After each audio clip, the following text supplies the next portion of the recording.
I came up with this whole thing called From Rescue to Rebuild. A lot of what I do is helping people, and that's always the primary thought, goal, motivation, driving factor behind anything that I do, any deal that I do. I look at the situation from what is going to be a win-win for everybody. What are the factors at play here? Is it worth time to pursue this person? Are they telling me to get lost? Looking for help, but maybe they just never got the right advice from the right person before and have been told, no, there's no point in doing this, it's a lost cause, don't even bother, you're gonna waste your time, effort, energy, money. And sometimes I get these people at the very end when there's almost no hope left. A point where everyone has given up on them, they've given up on themselves, they've been told there's nothing they could be done, and then I'm able to find a solution as long as I can get that person to cooperate with me. You know, there's usually steps to every story. The first step is getting the person's cooperation. Once you have their cooperation, their buy-in, you gotta figure out what else is gonna take to get this rest of the deal wrapped up and get the cooperation of all the other parties involved, from a bank, if there's a mortgage on the property that's in foreclosure, a lien holder that may have a judgment against the property that wants X amount of dollars that also wants to be paid, another person that is another owner on the property, or another heir if it's an estate situation, trying to get everybody on the same page collectively to all come together to get it to the closing table. I had a deal that just closed today, a house in Bayshore that we bought. I had signed this deal 2 years ago to the month. A finder had brought us the property. They live a couple doors down. They said, look, there's squatters in this house. Can you try to do something with it? We tracked down the owner, saw that they died. We found the relatives, and we found that there was a son and a daughter.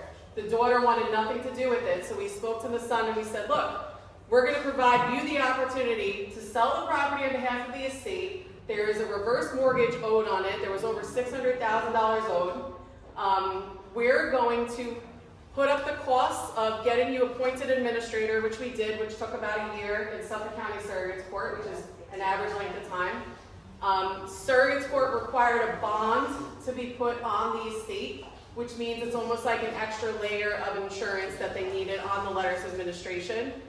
Once he was appointed administrator, we then got the squatters evicted. We had to hire a separate attorney for that. So there was one attorney for the surrogate's court and the foreclosure defense, another one for the eviction. Once the squatters got out, which took another, I think, like 8 months or so, then we were able to get actual access to the property. The reverse mortgage company then allowed us to start the short sale with the bank with this person that was named administrator, and gave it to the bank and said, this is what the house is worth, this is the work it needs, this is our offer, gave the contract of sale and everything else with it, and they approved it. So usually on a reverse mortgage, or any short sale for that matter, they give you about 30 to 45 days to close the property. Within that time period, I had the attorney that was handling the estate to file a motion to remove the bond restriction that was on the letters of administration.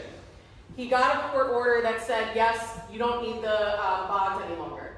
So we submitted that to the surrogate's court, and we set up a closing date all at the same time.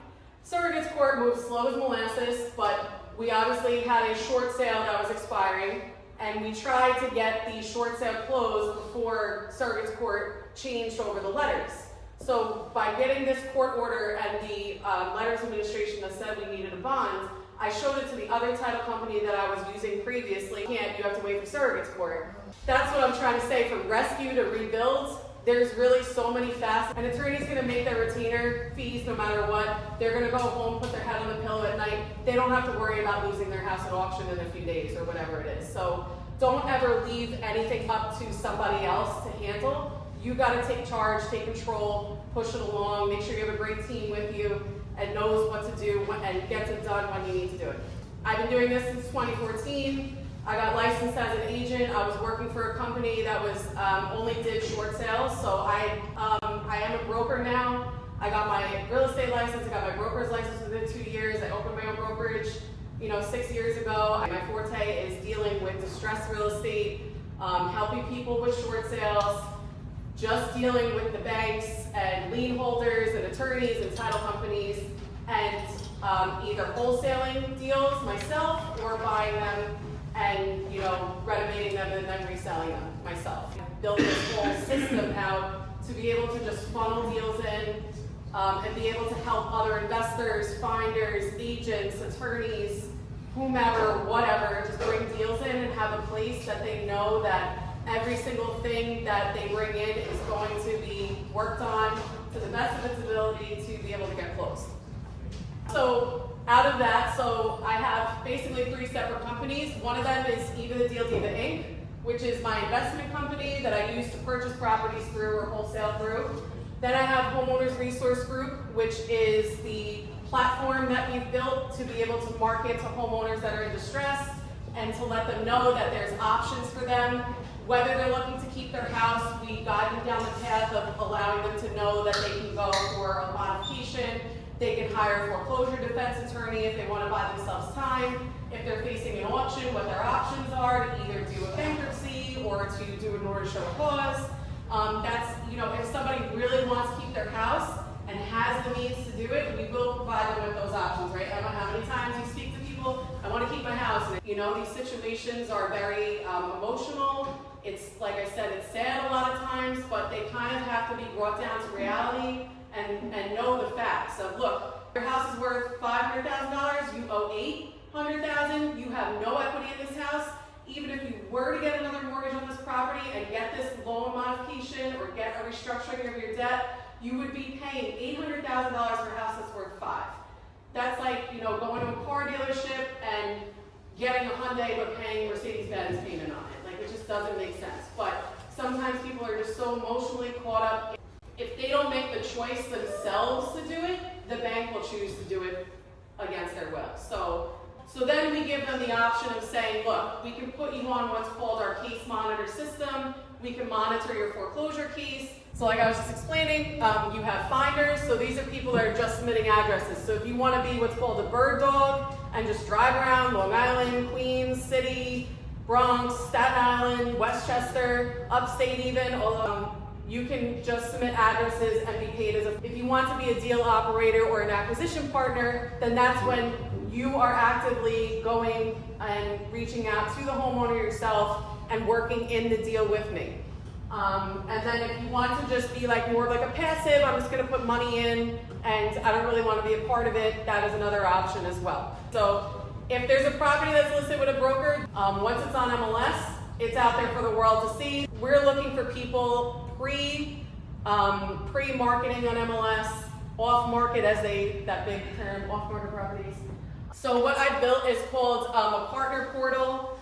So it's right on our website. There's a box that says portal login. You can sign up as a finder. If you want to submit vacant houses, if you want to try to find out who the owner is on a house and you've seen that there's squatters in there or it's boarded up or it's in foreclosure, you got some intel from, you can put it right into the partner portal that's on our website, or there's another tab that says submit a vacant house here. It will go under your name as the finder, and then it will show up in your, and then the second thing, like I said, is the case monitor program. So that's once a finder referral property is added to our database, then it also goes under the case monitor program. So on eCourts and on NICEF, which is New York State Electronic Filings, we're able to follow the foreclosure cases. So now if there is a notice of appearance coming up, there's an auction coming, I can't tell you how many deals I've gotten over the years because I gave them the information before their supposed attorney that they had hired told them what was going on. And half the time, that supposed attorney that's helping them is not even representing them on the foreclosure defense. They're just somebody that they paid a couple bucks to sit down with them for an hour to tell them that, oh, you can't do anything about your house, but I'll handle it for you, don't worry, and then it goes up for auction. So a lot of times if you come to them with the knowledge, it makes you look that much, more prepared, and you're able to then come from a standpoint of, look, I know what I'm talking about, and I'm here to help you, let's figure something out together. On top of following specific cases by choice, we also have a whole other system that's set up for Westchester, New York City, and Long Island. We track all of the list pendants the day that they're filed to the day they go to auction or get sold. Every day there's about 60 to 100 new foreclosure filings between the boroughs, Westchester, and Long Island.